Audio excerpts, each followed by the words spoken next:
Good morning guys! Ganitong luto naman ang gawin natin sa chicken. Grabe, mapapa-analyze ka talaga sa sarap. Kaya tara, luto tayo ng chicken curry. Ngayon, umpisa na po natin sa pagprito po ng carrots, pati na rin po ng patatas. Pag nagkulay brown na po yan, set aside po natin. Sunod po natin yung chicken. Iprito lang po natin ito.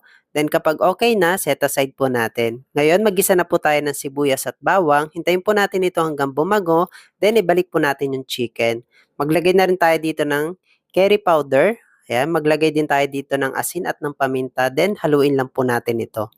Kapag ganito na, pwede na tayo maglagay dito ng tubig. Ayan, dahil lulutuin lang natin ito ng mga ilang minuto. Kapag ganyan na, ayan, ilagay na natin dito yung mga gulay po natin, carrots, patatas, red at saka green na bell pepper. Haluin lang po natin ito, then maglagay na tayo dito ng gata po. Ayan, so lulutuin lang po natin ito ng dahan-dahan sa mahinang apoy para hindi po siya masunog. Then kapag ganito na guys, malapit na yan maluto. So kapag nagustuhan nyo po yung recipe natin guys, pwede nyo po akong isubscribe sa ating YouTube channel. So yun lang guys, thank you po!